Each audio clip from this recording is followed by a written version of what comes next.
نحمده ونصلي ونسلم على رسول الكريم اما بعد فاعوذ باللہ من الشیطان الرجیم بسم اللہ الرحمن الرحیم۔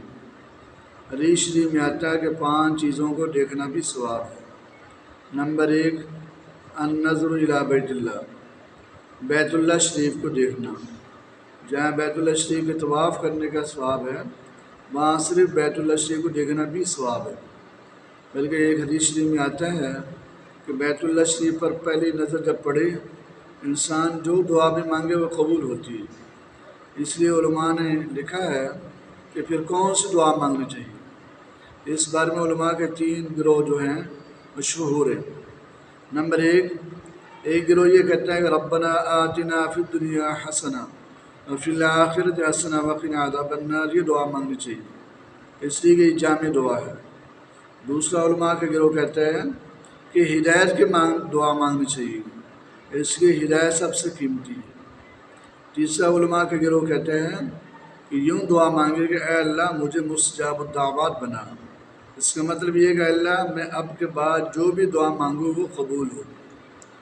دوسری چیز جس کو دیکھنا ثواب ہے، النظر الی زمزم، زمزم کو دیکھنا بھی ثواب ہے۔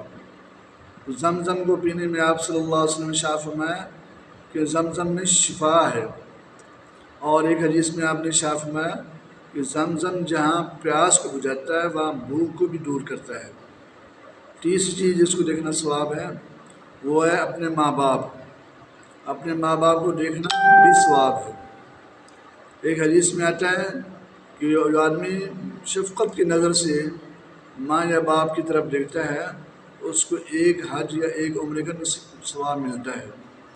ایک دفعہ عمر رضی اللہ تعالیٰ نے آپ سے عرض کیا، اللہ کے رسول اگر کوئی بار بار دیکھے تو آپ نے ارشاد فرمایا، اے عمر کہ اللہ کی رحمت میں کوئی کمی ہے۔ چوتھی چیز جس کو دیکھنا ثواب ہے وہ ہے عالم ربانی، النظر الی العالم، عالم کو دیکھنا۔ عالم کو جہاں اس کی خدمت بیٹھنا ثواب ہے اور اس سے استفادہ کرنا ثواب ہے، وہاں صرف عالم کی زیارت کرنا بھی ثواب ہے۔ پانچویں چیز جس کو دیکھنا ثواب ہے وہ قرآن مجید۔ قرآن مجید کو پڑھنے کا بھی بہت ثواب ہے، ایک ایک حرف میں 10 نیکیاں ہیں، اور نماز میں پڑھا جائے تو ایک ایک حرف پر 100 نیکیاں ہیں۔ اور قرآن مجید کا اصل مقصد یہ ہے کہ اس کو سمجھ کے پڑھا بھی جائے، اس کو سمجھا بھی جائے، اس پر عمل بھی کیا جائے۔ لیکن اگر کوئی آدمی صرف قرآن مجید کی زیارت ہی کرتا ہے تو اس کا بھی ثواب ہے۔ اس پر ایک واقعہ یاد آیا، وہ عرض کر کے بات کو ختم کرتا ہوں کہ ایک علاقے میں ایک گنہگار سا آدمی رہتا تھا۔ جب وہ فوت ہو گیا تو وہاں ایک بڑے اللہ والے بھی رہتے تھے۔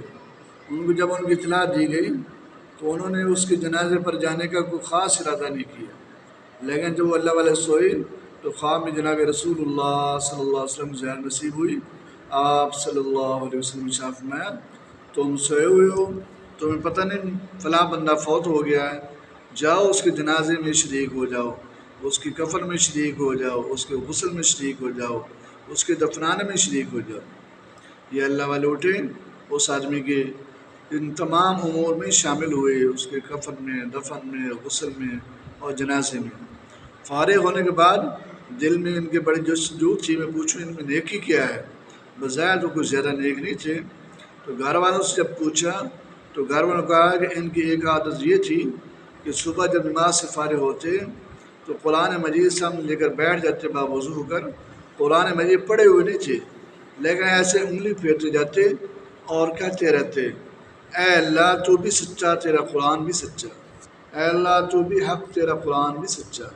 ایسے کافی دیر کہتے رہتے، اور جب کافی دیر کے بعد جتنی دیر انسان جو ہے تلاوت کرتا ہے تو اس کے بعد قرآن کو مانگ کر دعا کر کے اٹھ جاتے ہیں۔ تو اللہ والوں نے فرمایا اس میں یہی نیکی ہے، یہ بہت بڑی نیکی ہے۔ آج کل مسلمان اس سے بھی غافل ہیں کہ پڑھنا تو دور کی بات ہے، زیارت کرنے کا بھی آج کل فرصت نہیں ہے۔ اللہ تعالیٰ ہمیں قرآن شریف کو زیادہ سے زیادہ پڑھنے اور سمجھ کر اس پر عمل کرنے کی توفیق نصیب فرمائے۔